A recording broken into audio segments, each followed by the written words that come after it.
Nation? Welcome back to part 2 interview here with Micah Harper. I'm Ethan Erickson. Thanks for joining us again. Micah, glad you're still here. Yes, sir. Glad to be here. Absolutely. So we kind of winded off at the end talking about your recruitment kind of story, how you decided to end up here with your dad.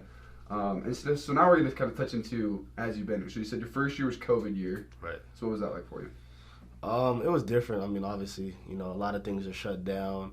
Got a social distance. Everyone's wearing a mask everywhere. A lot of mandates, a lot of protocols going around. Honestly, I felt like it wasn't that bad of a freshman year. I came in, started the first game that I was able to play, played in every game. So I thought that was, a huge accomplishment as a true freshman out of high school, 18-year-old, just playing against grown men and, just sure. being able, I felt like just being able to start as a true freshman was I mean, there's not much more I could have asked for. Got to rock a single digit. Coaches threw me number 1. So, it don't really get much better than that. So, yeah.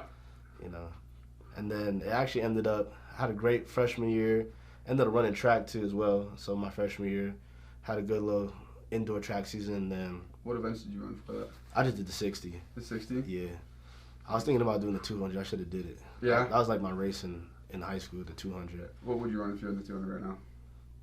I don't know. Probably like a low 21. Maybe even crack a 20 maybe. We'll see. That would be interesting. That would be interesting. Yeah. I didn't get to run a collegiate 200, so. And then my senior year, I didn't even get to run it because of COVID. Oh, so that sucks. Yeah, so I made it to state in high school for the 200 and the 100, and that was like my junior year when I like quit baseball like midway through the season. So I joined track late. Okay. So I was kind of interested to see what I was gonna run my senior year. Yeah. So then COVID year, you did track, did football, Mm-hmm. and then the next year, you tore your ACL. Yeah, so that spring, in the spring ball, I ended up tearing my ACL like day 2. So, that was devastating. Ended up having to sit sideline the whole season. I could have came back at the end of the season, but we just felt like, it would have been a smart, it's just more risk and to re-injure it than, just outweighing the pros and the cons. Like, just get a whole year, even longer, to rest and come back and just be ready for the next season. So how do you feel like, what ways did you prepare, and how do you feel like you prepared to come back for last season? Honestly, just getting my body stronger, and getting faster as well. Learning the game as well, just being able to, take a back seat. And I felt like that year, honestly, was able to just enjoy life without sports. Because it was the first year since, I've started even playing sports where I just took a whole year off and haven't even played sports. So, my dad talked about it. He was like, just enjoy the college life. So I felt like that was cool. And it was definitely interesting because it was like the first year that like, you're not on the high. Like, oh, like there he is. You know what I'm saying? Like, I felt like you're just like a regular student, regular pedestrian in Provo. But, I felt like I needed that. You know what I'm saying? Just like being at the bottom and realizing like, all right, you can be at the top one day and be at the bottom, and like that climb up just to get back to the top like was amazing. Yeah, that's awesome. So we're gonna kind of go into this past year. What were some memorable moments that you had from this last season? There was a stop that I had 3rd and 2 against East Carolina. I remember it was like crunch time. The score was really close and we needed to stop.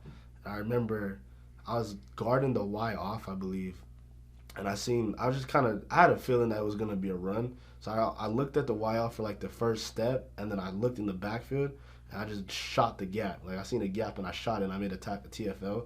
I felt like that was like one of the best plays I've made in my college career. Yeah, because honestly I respect all you DBs because that's got to be the hardest position to play at a collegiate level. Yeah. I mean, the quarterback, yeah, but reacting off of somebody that's sprinting at you and that agile, like that's gonna be something that's tough. That's big props for all you guys. So now that we're going into the Big 12, Mm-hmm. we have new coaching changes, things like that.